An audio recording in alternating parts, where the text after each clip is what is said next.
Sang Hyang Adi Budaya, Namo Buddhaya. Namo Buddhaya. Dan salam sejahtera bagi Bapak Ibu, saudara sekalian. Pada kesempatan sore hari ini adalah malam terakhir jenazah almarhum Bapak Ian disemayamkan di tempat ini, dan besok pagi akan dikremasi, akan disempurnakan. Di dalam agama Buddha, Sang Buddha menjelaskan ada 4 penyebab kematian yang bisa dialami oleh seseorang. Agar mudah memahaminya, Sang Buddha menggunakan perumpamaan nyala api dalam lilin atau dalam pelita. Api lilin atau api pelita itu bisa mati, bisa padam karena disebabkan oleh 4 faktor. Faktor yang pertama, karena minyaknya habis, itu apinya juga bisa mati. Kemudian sumbunya habis, itu apinya juga mati. Kemudian bersamaan sumbu dan minyak secara bersamaan, itu juga menyebabkan apinya juga bisa mati. Dan faktor yang keempat adalah karena tertiup oleh angin, itu apinya juga bisa mati. Dari keempat ini bisa digunakan untuk menjelaskan dengan menggunakan bahasa yang gamblang, yang mudah.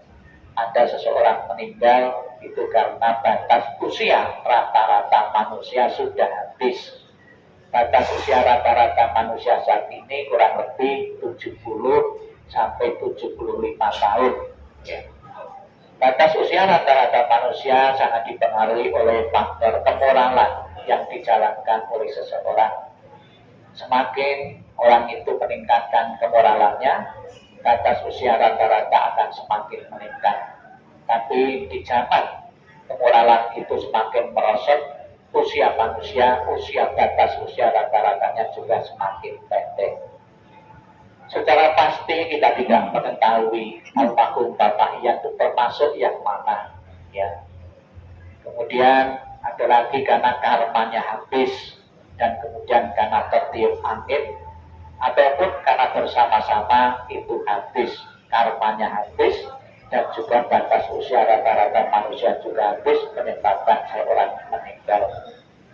Penyebab apapun yang dialami seseorang yang menyebabkan seorang meninggal, secara pasti kita tidak tahu karena kita manusia biasa.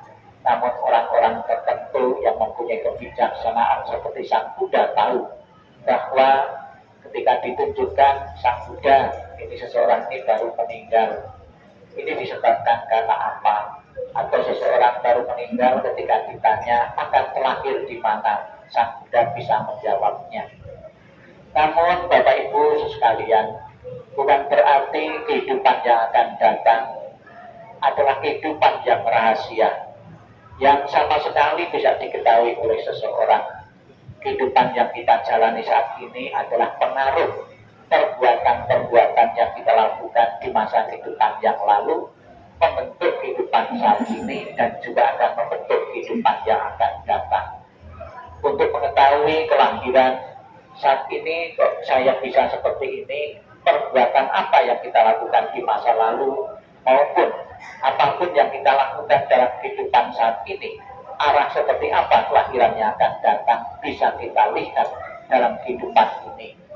Apabila hariannya kita melakukan perbuatan-perbuatan baik, yakinlah bahwa kehidupan yang akan kita jalan, kehidupan yang akan datang pun akan menjadi kehidupan yang membahagiakan, kehidupan di alam-alam surga bahagia.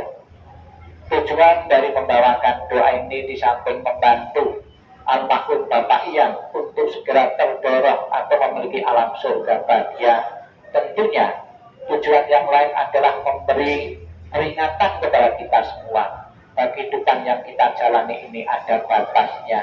Kehidupan yang kita jalani ini bukanlah kehidupan yang selamanya. Cepat atau lambat kita pun juga akan mengalami kematian. Maka Bapak Ibu saudara sekalian, di saat kita melayat, di saat kita mendoakan orang sakit, ingatlah bahwa suatu saat nanti kita akan mengalami kematian juga.